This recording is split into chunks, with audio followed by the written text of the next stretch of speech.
I make sure the camera is set up and pointing directly at the television before hitting record.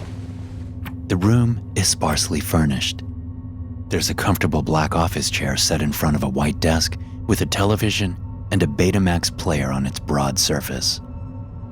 The camera is set on a tripod and arranged so I won't block it when I sit down to watch the tape. There's a yellow legal pad on the desk, along with 2 pens. At the edge of the desk, there's a Foundation coffee cup filled with pens, pencils, and even a pair of scissors.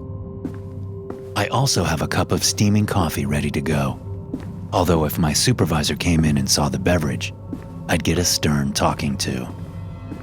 It's a risk I'm willing to take. I need something to help me get through this assignment. I sit down in the chair in the windowless room and get situated. Then I lean forward to press the Betamax tape into the player, pressing with my thumb against a white label that reads, "Ronald Reagan cut up while talking," in block letters. Reagan is incorrectly spelled as R-E-G-A-N. I'm old enough to remember VHS tapes and VCRs, so I have no trouble operating the Betamax player. It's very similar. The player accepts the tape, and the television screen crackles with static briefly before clearing up. The image on the screen is a wide shot of a stage with about a dozen men visible on it, sitting in chairs lined up behind the lectern. Blue curtains provide the backdrop. I know from my research that there was a large sign above the blue curtains, but it's just out of frame on the recording. Most of the men sitting on the stage are white, but one black man is visible on the screen's right side. They all wear suits and sport glasses and haircuts that signify the styles of the early 80s. President Ronald Wilson Reagan sits among these men on the left in a dark suit. A man with graying hair and dressed in a gray suit stands at the lectern and introduces him. I scan the members sitting on the stage, but see no anomalies. I write viewing number 12 and today's date and time on my pad of paper. The man in the gray suit finishes his introduction. Everyone on the screen stands with the president. Applause rains down as Reagan shakes the man's hand, then moves confidently to the lectern.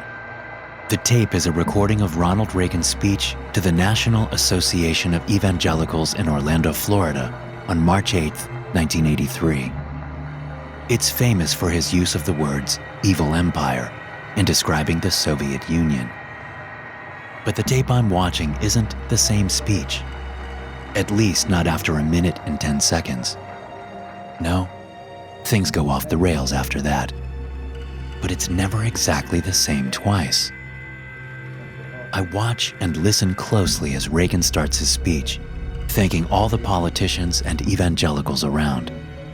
So far, everything matches his actual speech, but it doesn't last long. At a minute and 15 seconds into his speech, his words deviate from the original in small ways.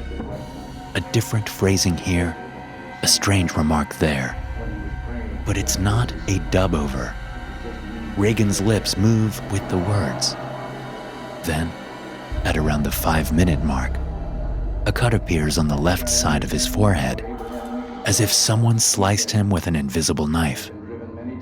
His head jerks back as the cut appears, but otherwise, his demeanor doesn't change. Even as blood flows down from the gash and gets into his eye, he continues speaking. The American experiment in democracy rests on this insight, he says. Its discovery was the great triumph of the demons from the underworld. I believe it was William Penn who said, "If we will not be governed by God, we must be governed by Satan, and we must worship him as we would God." I write on my pad, noting the time the gash appeared and the significant deviation from his original speech. He keeps going, even as his left eye is gouged out. The next injury is to his cheek, and the next is a gash on his neck. blood pours down and stains the collar of his white shirt. Again, I can't see what's assaulting him. Each viewing of the tape brings something different, but I've never seen a visible entity doing the damage. Well, Reagan says, his face a mess of blood. I'm pleased to be here today with you who are keeping America great by keeping her soil soaked with the blood of infidels. Only through rape, murder, and genocide can we hope to survive this perilous century and keep alive this experiment in liberty, this last, best hope for our overlords. Applause comes from the audience. The men behind the lectern gaze up in amazement at the charismatic leader. The video continues like this for 10 minutes, but there's nothing that really surprises me. Reagan continues to develop new injuries, but he seems not to notice, nor does anyone in the audience. Most importantly, there's no mention of future events that I've witnessed before. On my 9th viewing at the 11-minute mark, amid a rambling, incoherent dialogue, Reagan said, "The towers will fall after the planes smash into them. It will be the most impactful incident of terrorism on American soil, and it will lead to decades of never-ending war." I took feverish notes when I heard that, but he said no more on the subject. He started talking about cannibalism. It was the only time I'd heard him predict the future. During this 12th viewing, however, there are no such predictions. The address ends as Reagan's speech suddenly becomes incoherent. His mouth fills with blood, which spills out and down his chin. Then he spits out his tongue and stands at the lectern, unmoving, staring at me through the screen. Or rather, staring into the camera for a few minutes until the tape ends. I take a breath and hit the rewind button, making a few notes on my pad to sum up the viewing. I sip my now cold coffee and take a moment to enjoy the comforting whir of the Betamax player rewinding. I dread watching it again, but I have to.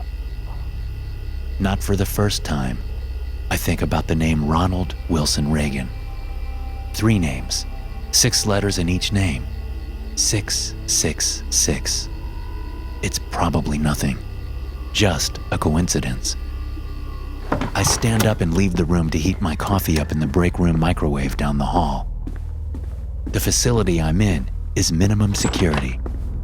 It's where we deal with things that have been deemed safe. And that's what the Betamax video of Reagan is. Safe. Even if it does give me the creeps. I take my hot coffee back into the room and sit down.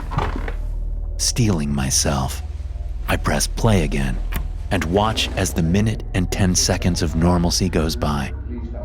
Right at the mark, one of the men sitting on the stage flickers out and is replaced by a figure in black robes and a black pointy hood. I jerk back in my seat, startled by this figure I haven't seen before. Only the figure's white-skinned hands are visible, and there don't seem to be any eye holes in the hood.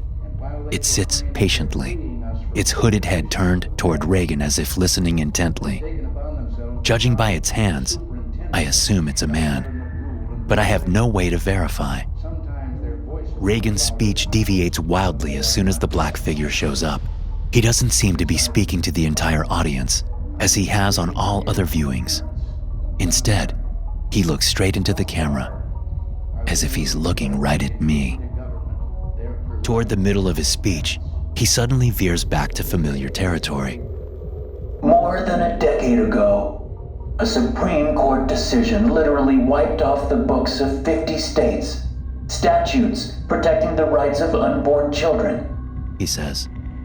Abortion on demand now takes the lives of up to 1.5 million unborn children a year. Human life legislation ending this tragedy will someday pass the Congress, and you and I must never rest until it does. I know his original speech so well. I can tell this is verbatim. But then it goes off the rails as he continues. Without a steady supply of infants, we won't be able to feed this nation's hungry, We won't have the succulent meat of children fresh from the womb on our plates, in our lunchrooms, or stocked in our freezers. We won't have the joy of a Christmas dinner with a slow-roasted baby to enjoy. This threat to the American way of life must end. And I promise you, I won't eat another baby until every American is able to eat one without worrying about the cost or the moral implications. Applause sounds. The man in the black robes stands up, clapping vehemently. After a nonsensical transition, he continues speaking, and I suddenly realize that he hasn't been injured yet. There are no cuts anywhere visible, no blood soaking through his suit, nothing. I note this and then pick up my coffee to drink. Still, he looks directly into the camera as he talks. On the 27th day of August, many years from now, in the year 2022, he says. We will be allowed to roam the earth. I lower the coffee cup from my mouth as a terrible feeling scratches at my stomach. Today is August 27th, 2022. At 10:17 Eastern Standard Time, we will pour our blackness into the world, suffocating the unworthy and slitting the throats of the lecherous. Absently, I set my coffee down in front of me, looking at my watch. It's 10:16. I look back up at the screen, my mouth open in disbelief. Reagan is no longer at the lectern. Instead, the figure in black robes is there, leaning forward toward the trio of microphones. Below him on the screen, in red block letters, are the words, "I see you." Suddenly, the screen goes black, but in its reflection, I see the man in black standing behind me, in the room with me. I scream out, snapping forward in my chair while simultaneously turning around to see if the figure is really there. My left forearm collides with my coffee cup as I move, but I pay it no mind. I turn, seeing that I'm alone in the room. The only thing behind me is the tripod with the camera. "Shit!" I say, turning back to the desk and seeing that there's coffee all over the place. It's on the Betamax player and splashed around the cup with the writing implements and the pair of scissors. Oh no, no, no! I get up and run out of the room, down to the shared kitchen. I yank the entire paper towel roll off the dispenser and run back to the viewing room with it. As I run into the room, I see black sludge pouring out of the television and the Betamax player, coating the ground. Gallons of the tar-like substance. "Oh shit!" I say, knowing we have some sort of containment breach on our hands. I spin around once again to get to an alarm panel in the hallway. A figure in black robes blocks the way, stepping out from behind the open door. Fear constricts my heart. I back up until my thighs hit the desk. He follows, and his hands come up and clamp around my throat. I drop the paper towel roll and struggle against his impossible strength as I feel my neck compacting, crunching inward. I can't suck in a breath, and my flailing does nothing to jar his hands loose. My arms come up, and I reach for his hood, yanking it off to reveal Ronald Reagan's head. His wrinkled face is fixed in a grin, his dark eyes glittering. Suddenly, I remember the scissors behind me. I reach back, my right arm flailing wildly as my vision narrows. The lack of oxygen is getting to me. Finally, my hands knock over the cup, spilling its contents onto the desk. I grab the scissors. I bring them up and slice them across my attacker's face, opening a gouge in his forehead. He jerks his head back, but that's the extent of his reaction. I slice at him again and again with the last of my strength, gouging out an eye, cutting open his cheek, and slicing his neck open. Suddenly, and with mounting despair, I remember the last viewing. The wounds he suffered. They're exactly the same. The black sludge is all around us on the floor, bubbling as figures emerge from it, growing slowly out of the goop. Ghastly demonic figures, screeching as they grow. The cartilage in my throat crunches with sickening finality. The strength goes out of me. And just before everything fades to a painful, eternal black, the Reagan entity speaks.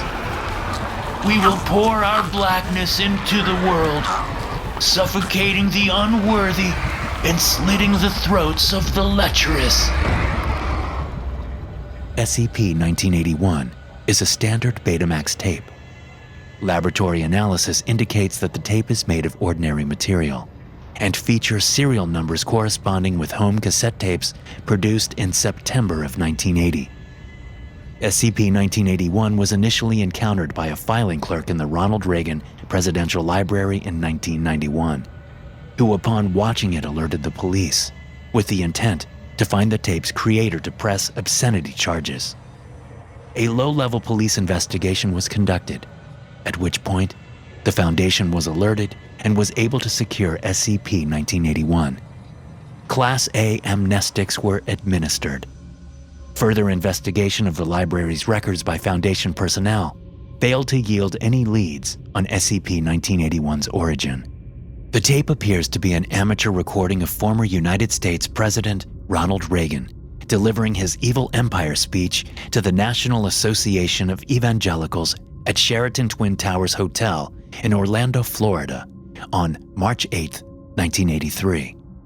However, at 1 minute and 10 seconds, the speech begins to deviate heavily, eventually resembling no known speech ever made by Reagan. Beginning at approximately 5 minutes, multiple incisions, lacerations, and penetration wounds begin to appear, though no corresponding source of these wounds is visible. Despite suffering bodily harm that would likely incapacitate an ordinary person, Reagan will continue to deliver his speech until either his vocal cords are severed or the tape degrades to static at 22 minutes and 34 seconds. Hey guys, thanks for listening. Be sure to subscribe to the podcast for more SCP stories like this one. You can also check out some more episodes from the SCP Experience podcast here. I'll see you in the next one.